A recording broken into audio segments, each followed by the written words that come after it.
Hello, Assalamu alaikum. It's me, Arif Khan, here with another podcast. We are now going to be doing a review of week 7 and a bit of a preview of week 8. So today, as always, we have some guests, not our usual crew, but just as good. We have Mr. Farouk Sani. Farouk, Assalamu alaikum. Assalamu alaikum, Arif. Pleasure to be here. Absolutely good to have you here. And another treat for everyone, our beloved Habibi. Assalamu alaikum, guys. How are you? What's going on, Habibi? It's all good. It's all good in the hood. Good. All right. So there's a lot of big games played last week. We want to be able to review them. So just let's start by saying hi to the comment crew here. Who do you have? We got Zaid here. Zaid. Assalamu alaikum, Zaid. Abdullah obviously there. Abdullah, Mr. GM himself. And of course, All-Star Driving School Woodbridge. Always in the house. Sani. Sani, thanks for the trade. Okay, well, we'll get to that. We'll get to that in a bit. Where's my man, Imran? He's always the first one to say hi. I'm happy. But that's all right. Rexdale Royalty will He'll join. join shortly. Exactly. Oh, it's Umair. Hanji. All right, boys, let's get started here. So, sorry, go ahead, Farouk. I was just giving a shout out to boy Baksh. Sorry. Oh, yeah, Bakshi. No worries. Okay, so last week, the first game of the night was Ihsan versus Iman, and this was a very important game for Habibi and I, our team, because we need every single point we can get. I think halfway through the season, it's already our playoff has started, if you will, so we can't afford to lose any games. So I think we went in, we did the job, and we came up with a 3-0 victory here. So Habibi, I'm going to go to you since you were in this game. What did you see? Well, it's exactly what you just said, Arif. I think the mentality and the mindset of our team was pretty much set. I mean, our GMs pretty much set the bar right from the start. We knew that the game was a playoff game. Our playoffs pretty much started last week, and it will be pretty much an important game for the rest of the season. But kudos out to our leaders, obviously, in terms of like setting up the the expectation from the onset. And I think the reflection on the score sheet really showed exactly how important the game was for us, for sure. So this was post a trade that Ihsan did, getting Amir and also giving up some players there. Farouk, do you think that had bore any fruit to this result? Yeah, so I actually caught at least the first half, and first of all, the score kind of doesn't really do justice to what the game was like. I think it should have been more of a 4-2 game. Ihsan should have converted more, especially on the power play. They looked more lethal. And Iman was unlucky to also not score. So Yusuf did a great job of obviously getting the shutout, and hence a very deserved second star. The key there absolutely was Amir Khwaja coming in and solidifying your defense. And what that really allowed you guys to do was to move Hamza Shakil up and play forward, and make something happen offensively, which maybe was lacking earlier in the season for Red.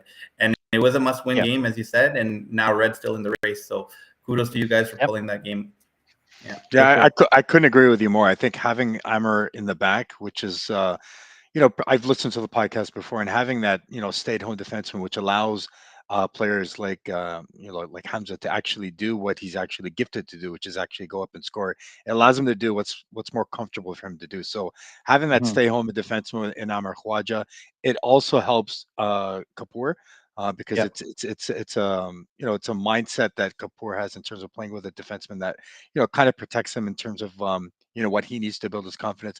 But also you got to remember we still have Coco too. So Coco is also that stay-at-home defenseman. So having that those two stay-at-home defensemen really solidifies our team in terms of defense and allows the other players to do what they're. And Coco wasn't even there last week. Exactly, and that's That's and last but not least, I gotta give a shout out to my man Fahad there. I think he played one of his best games. He didn't show up on the score sheet. He's not on the 3 stars here, but man, he had a solid game. And I think part of that is also, like you said, Farouk, Hamza goes out. He gets to play with Fahad on the second line or third line or first line, whatever it is. Um, and that just makes for a really good pair. So yeah, great job to Hassan there. On Iman's team, also as Umer mentions here, Khalid Mufti did have a really good game. He let in 3 goals, but man, he his score could have been much higher. Yeah, and having even like playing in the game, just seeing the Kalair kids kind of doing what they do, and then having Omar Hussein in the back, and even having the veterans Zaidi and Amr Hanif and those guys in the back, kind of guiding them. That showed. Yep. So Sandy, to your point, it could have been 4-2. It really could have been 4-2. It's just obviously with Kapoor, doing what he was doing, which is kind of Yeah. defending the play, but they got a really good team back there. They got a team that's filled with both young kids and Yep. veterans, which you're right, it could have been easily 4-2 for sure. Yeah, and Baksh, I didn't really see you, Baksh, much. I saw you in the corner a couple of times. I went through you, but other than that, you were invisible. So, anyways, Sorry, before we move on to this yeah, one, I just wanted to give a shout out to my boy Arif Khan for returning to our that he's used to being. So glad to see that happening at the right time. I appreciate that. You know what? I'm probably going to jinx myself here, but I was looking through the stats. I've actually hit the 3 stars in 3 of the 4 games I've played. So, alhamdulillah, I'm happy. But it's all because of my teammates, man. They make it easy. All right. So, second game of the night was Iklas versus Rida. Farouk, man, 6-zip. Run with it. What happened, bro? I mean, yeah, it was crashing, and honestly, it could have even been more. Like it could have. What was it? The Rida? The Asan game against Iklas. It could have been like that. 9-2, yeah. 9-2. Yeah. Well, actually, it should have been 9-0 because we didn't really even generate any real chances. We scored. I think exactly. It was from the very beginning. Like, funnily enough, the first goal that got scored on us was actually a shorthanded goal that they scored. We got on the power play right away due to a high stick, and we had one giveaway that almost led to a goal from Mohib Shah, and then maybe 15 seconds later, another giveaway behind our own net that led to the first goal of the game. And from there, it was just downhill. We come out to play. It was 3-0 at the half. And then the thing that disappointed us as a unit was we were listless in the second half as well, where we were like, okay, let's win the second half. But we got beat by another 3 goals. Just on lack of effort and kind of being dejected after being down. Whereas the week before, I think we were facing you guys, Habibi and Arif. While we were down, we were still fighting, right? Twice we fought back. Yeah. We didn't have that fight this week, and we obviously needed to show up against the best team in the league by far. And obviously, Mohib shot that. Like, I think he scored a point on all the goals or something ridiculous. Yeah, he had 5 points. I think me there with 5 points. That is just a phenomenal performance. So yeah, we just got. Kazi will enjoy this. He just destroyed us, man. But you can't discount Badger as well. Badger, being the player of the week, obviously, the exceptional play that he's done for them in the back. It wasn't only this game, but he's been consistent throughout the whole season. Even in that score, even in the game that we played him 9-2, it really was him. But again, the whole team in general. Plus they do have that Malton pedigree in terms of like the familiarity, in terms of the guys that they're familiar with in terms of on the offense. But the stuff that Badger's doing in the back is really shutting the door down for a lot of teams. Let me ask you, Habibi, like you've watched pretty much most of the games because you're always there on time, early, and the whole time. So yeah, very good. But is Iklas? By now we know they're a really good team, right? So are they just playing really well, or is it that every other team comes up to them and they just can't match their level? Well, I think it's a combination of both. I think they are playing very well, and I think it's one of those things where every team when they come in to play a team that's in first place, they always step up their game. But at the same time, Yeah, it's yeah. that level that you say that can't be matched, and it's true. Like when you have scores like 6-0, 9-2, it's conducive of both offense and True. and in the back, right? When they're scoring 9 goals and they're only letting two, and they're scoring six and they're only letting zero, it's indicative in the score itself. The offense is there, the defense is there. So there's that And chemistry. yeah, and the reason I'm saying or asking this weird question is because when I talk to people, and Farouk, maybe you can even chime in here. When I talk to people, the sense I get is they say, "Well, they played good, but you know what? We beat ourselves." But when every team that has lost to them says that, I'm like, you know what? Iklas is doing something to make you also play bad. Yeah, No and doubt. like I Yeah, said, the scores show it. they The scores show it. Go ahead, Farouk. absolutely. No, I was just gonna say they have guys who gel together. The chemistry there, the speed's there, and yeah, I mean Mohib Shah is just completely like I think ahead of the pack here, right, from a scoring perspective. So all those 18 points. factors with Badger in net, yeah, that's an But amazing not only season. So that, all those factors, yeah. Go ahead. I'm No, no, also go. looking at the comments from from Mandra actually too. It's not only the guys that we Hmm. expect to do good, but it's also the underrated guys too, like the Yeah. Fosters, Abdullahis, in terms of like the secondary scoring. That's not doesn't really get the eyes Mhm. of their top line. So it's conducive of the whole team in general, not just the guys that we're familiar with, which is the top line, but Yeah. also to Mandra's point, which is the underrated guys like Foster and Abdullahi for sure. Yeah. Yeah. For sure. And you know, every team they need scoring from everywhere. And last point on Muhib Shah. Um, what's interesting is other teams, their leaders. There's usually a bunch of them together. I don't have the stats on me available right away, but I'll check it out. However, I believe Muhib has 18 points. The next player on their team has 19 or 9. Sorry, so he's like doubling the next player on his team. So it's very It impressive. reminds me of another player that was on green a couple of seasons ago. Oh yeah, there you go. All right, so then the third game of the night, and I gotta say this was probably the most entertaining game of the night. Haya versus Taqwa. Taqwa is ahead of us, as in ahead of Red in the standings, and they just keep gaining ground. They don't stop. So Red, we needed Taqwa to lose, and I thought that maybe Haya can get it, pull this out. But despite everything, again, I think it was like a last-minute goal, and It Taqwa was, yeah. wins 4-3. I didn't watch too much of this game, but I Mm-hmm. did catch the last part of it, which is exactly what you said, Arf, because I know for us, it was one of those games where we needed, things to happen, and Mm-hmm. obviously it didn't work out to our favor within the last minute. But again, not to take away from Tuckwa, they played well. They played extremely well. Haya, they're a team that's never to be underrated as well. I mean, they got, their first pick. They got, I mean, Lukman always drives well. They have a very well-rounded team. But again, that last Yeah, goal that was scored within the last minute, it could have gone both ways for sure.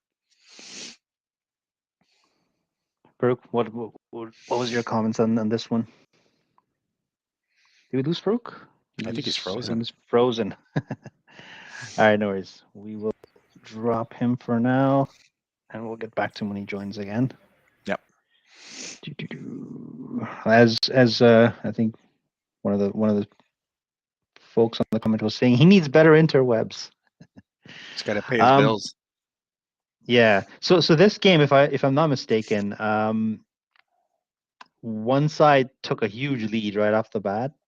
Right, I think Taqwa took like a 3-0 lead or something, and then Haya actually fought back. Right, they fought back, they tied it, and then they got scored on. Sorry, Haya got scored on, that is. But in the game, I think Omar Isawi, Idristine, they had strong games here. Like it was a shooting gallery at one point. Speaking about shooting guy, was this the one where Casatini scored from the half? I was it this game or Yes, he took okay? a slap shot from center ice and he Yeah, scored. I do remember But that. the goalie for Taqwa, he also made a save on Casentino on a breakaway, like a I saw that. robbed him with the glove, right? So I did see that. Yeah. it balances out, right? Give and take. Yeah. So moving on to the next game. of the night, this was, I think we got Farouk back here. We'll give it a second. The last game was Suburb versus Yakin. So I didn't watch this game, but this is one of those games where wow. I mean, Suburb literally had an army. I think. I mean, this was the game where they had pretty much all their guys show up. Yakin had literally the game minimum.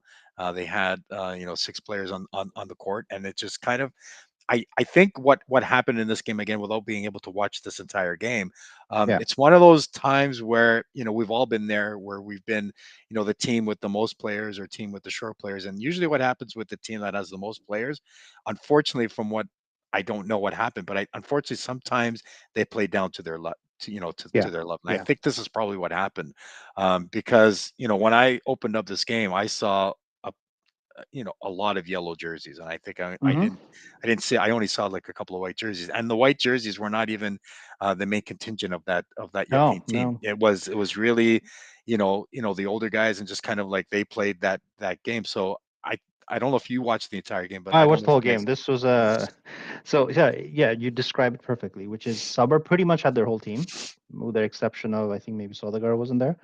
Yakin, they were missing their GMs, they were missing all their top line players. Apparently Yeah, there was a wedding or birthday, everybody had to go to that. So they literally had one sub on the bench, right? And you can imagine how tough that is. yeah, But they kept it 0-0 the whole game. And a massive shout out Khwaja, to Ali Khawaja and his son. His son, number 55, man, dude, he played one of the best games. He was nonstop, like a little Energizer bunny. He mashallah. was physical. He was physical up there. He was making plays. Um, got Farouk back. Hey, Farouk, Assalamualaikum, man. Welcome back. Hey, sorry, man. Okay, just gonna No worries, no worries. fix my camera. Yeah. We're just talking about the Sabr Yakin game where Sabr had their whole team. Yakin had nobody. Um, and what's interesting is all Sabr had to do is just dump it and cycle and run it, and Yakin tired. But instead, they were deking, they were making plays, and Yakin just stood there, giving their players time to sort of catch a breath. They would ice it, catch more breath, and they just kept stalling and stalling and stalling. And I know we can only give one player of the week, but if I had to, I would give the entire Yakin team that showed up players of the week. That's how good they were. But to me, to Mubin's Yeah, point, I mean, victory is a victory. You're right. I mean, the Yakin, you know, despite the fact that they only 6 players, and somebody had an enormous amount of players, a win is a win.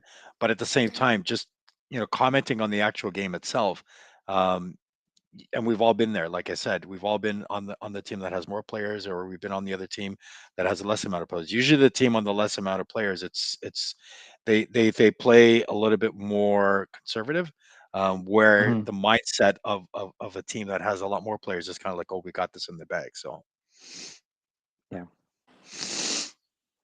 yeah. I just wanted to say, Ali Khwaja, right? I mean, Hmm. one big up to Ali for that, and yeah, another trap people fall into. Teams think you can do a lot more, try different things, but you got to stick to the fundamentals. And here Yeah. as well. No, for sure, for sure. I mean, listen, Suber won the game, but when I was talking to Wakar, when I was talking to Faisal or Arsal, sorry, they were saying that this was way more difficult than it needed to be for them, yeah. right? And they just got caught trying to get too fancy a little bit. Even though they won the game, they felt like it was almost like a loss in the sense that it took them this much effort. I know Mobeen is no time for moral victories. A win is a win, and he's right. It is, but this does play to think how Yakin played, because they're even with a small roster, we can teams, bigger teams as in teams with more people showing. So I Yeah, think they're going to take that and really use that. But to your point, Arif, it's exactly what you said. It didn't need to be like that. Like, you know what I mean? It didn't need to be Yeah, one jersey. Like, it didn't need to be a hard game, as for what Subbers account was. no, absolutely. All right. So the player of the week, the Human Concern International player of the week is none other than Mr. Mohammed Patel, aka Badger. 13 saves, 0 goals against. Now, some people will say that he was third star. Muhib Shah with 5 points was first. Why wasn't he player of the week?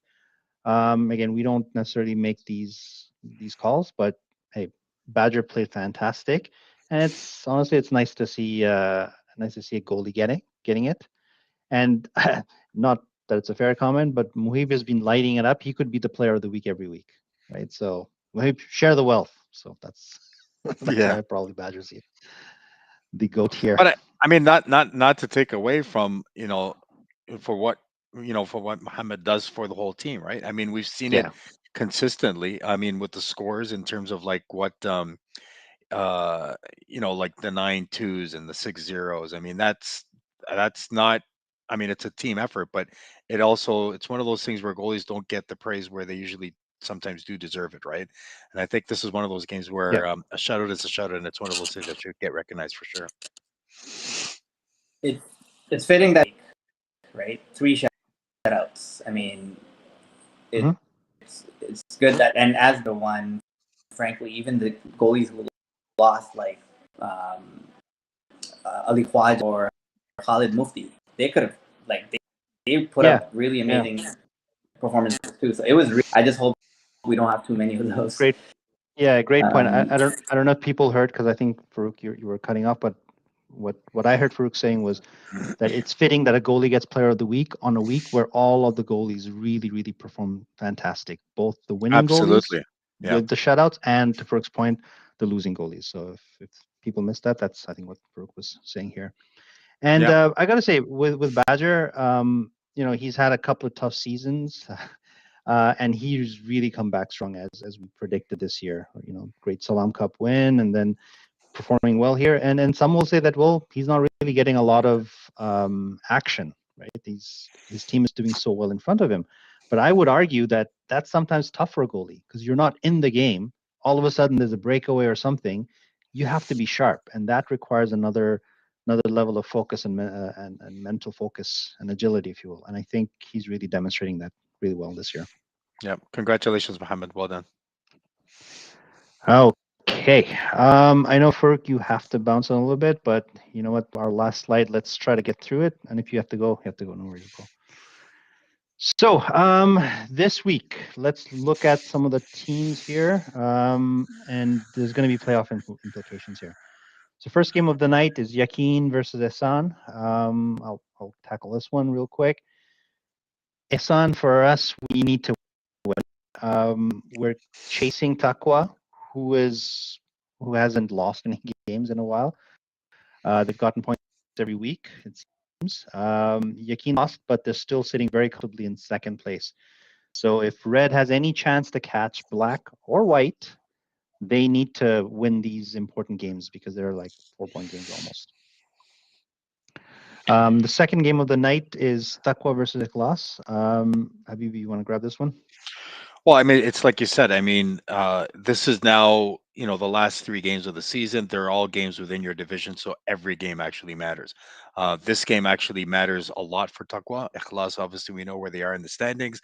They really don't need this, you know what I mean, as much as Taqwa does, because Mm-hmm. obviously, who's following or who's chasing Taqwa. It really is Hassan. So Taqwa is pretty much in the same position as us in that it's a must-win situation because, like I said, all these games are right now games within the division, so every game actually matters.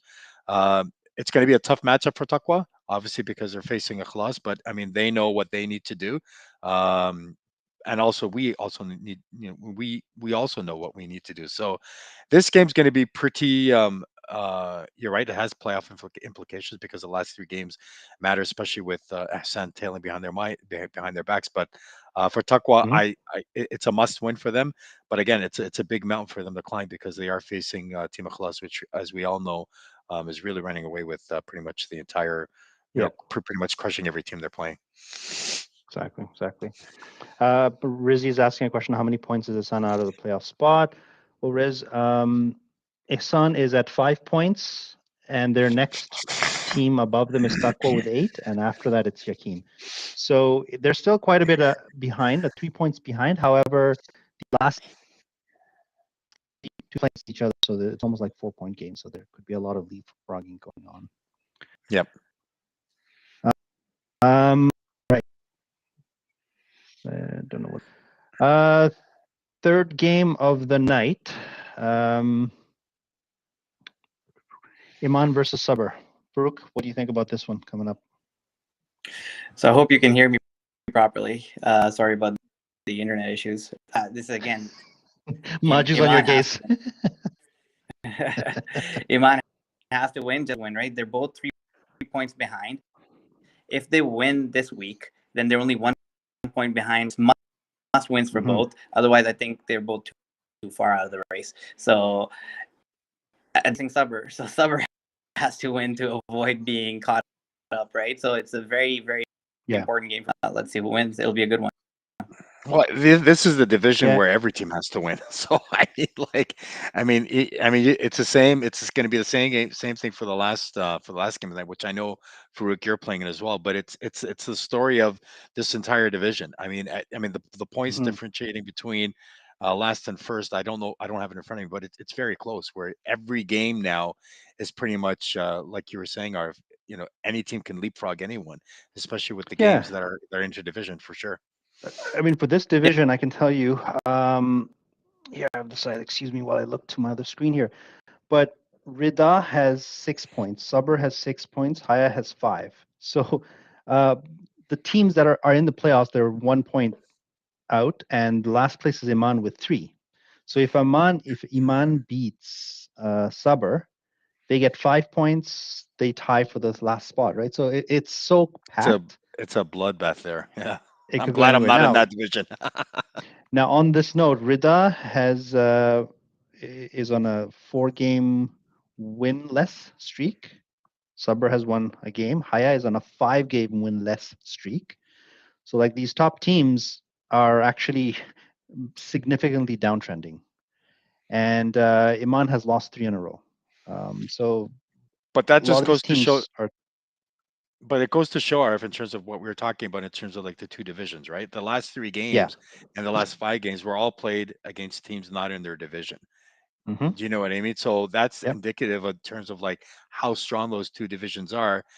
Not to say how weaker the other division is, but it just goes to show that it's competitive. It really is competitive in terms of the 2 divisions. And if there was like, I don't know what the stat was, but I know if our last place team was in their division, we'd probably be in first place. Yeah, or if whatever. no, you're right. If Hassan was in the Mecca division, we would be securely in a playoff spot. Exactly. But that's just how things roll. And I do like this fact that not every team makes it. I know. I mean, for us, since we're almost we're sitting outside of the bubble right now, it sucks for us to say this. However, for the game itself, I think it's great. Every game actually matters now. Yeah, and right. Go ahead. Yeah, sorry. So I know Farouk needs to bounce here. So Farouk, the last one is Rida versus Haya. Again, this is like we just mentioned, a tale of 2 teams who started off great, but they're going in opposite directions. Actually, both of them are going downwards for the last few games. What do you have to do to beat Haya? Because Haya is also winless in 5 now or something. We got to start hustling. Hustle from previous seasons, right? And really go hard from the get-go. I think we've been starting slow, our Achilles heel, and tighten up our defense. We've been giving up way too many goals as a team. So you made a trade recently. I know we didn't cover it here, but do you want to just take a moment to highlight that trade and how you think that's going to affect your team's performance this week? Yeah, absolutely. I mean, we tried to reunite Hassan with his family, and at the same time, bring in Hussein's cousin Ismail.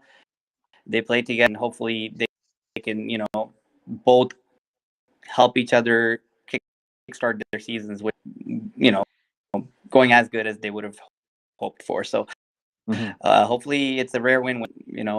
I know other teams we were trying to trade with, it wasn't really working. We did need to make a change, as you said, winless in 4. So hopefully this helps us, and it helps. That was the basis behind the trade. Okay. And I got to ask, but were you trying to make other trades? How was the GM trading situation this year? Because we didn't see a lot of trades at all this year. Yeah, I mean, first of all, it's right. You saw how tight it is, right? So the team that did make sense to make a trade with was, and out of those, the one with Taqwa worked out. The one with another team, not going to name names, might be people in this chat who we were dealing with, didn't make sense to make that deal because they're a bigger, I guess, magnitude trade, which is harder to pull off. So it worked out, but I'm happy with the move we did make, and hopefully we're able to. Yeah, I'll ask you one last question before we sign off here. Your season started really strong with Asavika, Hamoudi racking up points like no one's business. It has slowed down a bit, and that could be one of the reasons why you guys have struggled a little bit here. What's going on? Is the rest of the league catching up to Asavika's antics, or is it just you're not getting that secondary scoring? Yeah, I mean, they've done their part. Hamoudi and Bika, they've done their part. It's, I think, myself and scoring wise, and the rest of the team as well. So sorry about that, but yeah, hopefully we can turn it around scoring wise. Yeah, no worries. It's you being a new dad, you're gonna be used to apologizing for your kid crying, but no need for that. All right, guys. I'll give our commissioner the last word before we sign off. Habibi, what's gonna happen this week for you? Well, I mean, I just want to comment a little bit on the trades. I mean, Sure. I like what you guys are doing in terms of the media guys, and it's good to see from where I sit in terms of all the rumors and things that happen. But at the end of the day, it really boils down to what teams are willing to give up, and I know that a lot of GMs really overprice their players, and a lot of guys undervalue their players, and it really is kind of it's interesting to see from where I sit in terms of like the things that I hear, but it's not official until it's official, right? And we get and we I've been doing this for years, and I've always seen it even on the draft pick. Even in the draft, like guys have strategies, but when it comes down to it, it's not as what we expect. And I think with this trade deadline, it's not what I was expecting. I was expecting a lot more, to be honest with you. But it's indicative of two things. One, they drafted very well. GMs drafted very well in terms of like they drafted the players that they thought that would take them to the end, and it's indicative because they didn't do any trades. They were comfortable with the teams that they drafted from the onset. So that's good for me to see in terms of like GMs are really looking at how they draft properly, so they don't have to do a lot of trades in the end, right? So that's True. that's good from that perspective. But in terms of like the trades that we've seen so far, I like what I'm seeing because it really was a trades from what I see, trades of brotherhood, because a lot of them really was to accommodate, as you mentioned, Farouk, Families. families and stuff. And even the trades that were done earlier in the season, they were trades to actually reunite families, and that's good. It's a good spirit of brotherhood, but it also has good spirit of competitiveness too, in terms of like what Hassan has done, in terms of like making their teams better. So the way I assess trades from the way I see it is that a trade is always good when both GMs are happy.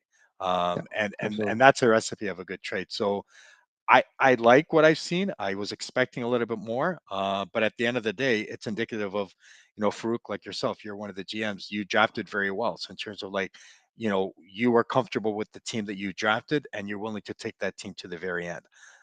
So yeah, I think it's good what we've seen, and obviously, like, we know now that the teams are pretty much locked. All the games are very important from here all the way to the end, and it's going to be interesting. It's going to be interesting What last you three games have, for sure.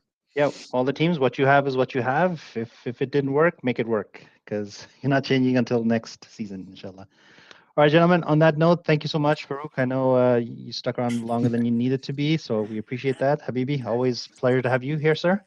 And inshallah, we'll see everyone on Friday. Peace Inshallah. out. Assalamu Thanks, guys. It was an adventure, but we made it, right? All right. Assalamu alaikum. Bye.